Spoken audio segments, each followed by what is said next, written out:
नमस्कार, नवादेश में आपका स्वागत है। आज छत्रपति शिवाजी महाराज की 391वीं जयंती है और आज हम उनके बहादुरी के किस्सों को याद करके उन्हें नमन करेंगे। छत्रपति शिवाजी महाराज भारतीय शासक और भोसले मराठा कबीले के सदस्य थे। शिवाजी ने बीजापुर के घटते आदिलशाही सल्तनत से एक इनक्लेव को उकेड़ा, जिससे मराठा साम्राज्य की उत्पत्ति हुई।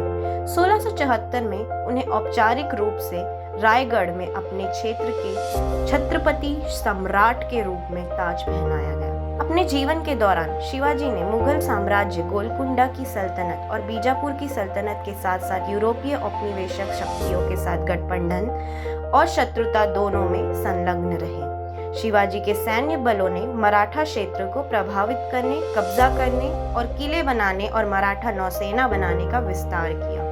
शिवाजी ने अच्छी तरह से संरक्षित प्रशासनिक संगठनों के साथ एक सक्षम और प्रगतिशील नागरिक शासन की स्थापना की। उन्होंने प्राचीन हिंदू राजनीतिक परंपराओं और अदालती सम्मेलनों को पुनर्जीवित किया और मराठी भाषा के उपयोग का बढ़ावा दिया। 1657 तक शिवाजी ने मुगल साम्राज्य के साथ शांतिपूर्ण संबंध बनाए रखा। शिवाजी ने औरंगजेब को अपनी सहायता की पेशकश की, जो तब दक्कन का मुगल वाइसरॉय था और मुगल सम्राट का पुत्र था, जिसके कब्जे में बीजापुर के किलों और गांवों पर उसके अधिकार की औपचारिक मान्यता के बदले में बीजापुर पर विजय प्राप्त। मुगल प्रतिक्रिया से असंतुष्ट और बीजापुर से एक बेहतर प्रस्ताव प्राप्त करते हुए उन्होंने मुगल डेक्कन में छापा मारा।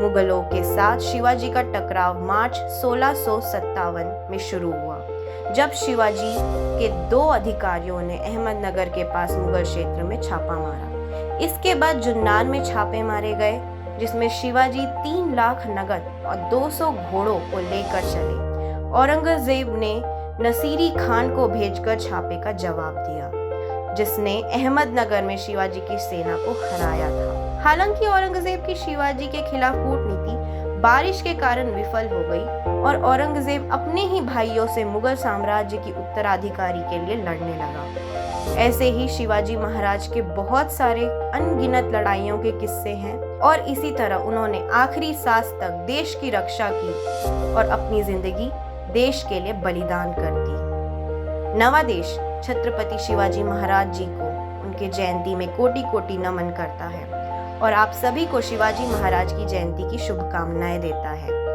देश और विदेश की और खबरों की जानकारी के लिए जुड़े रहिए नवादेश के साथ।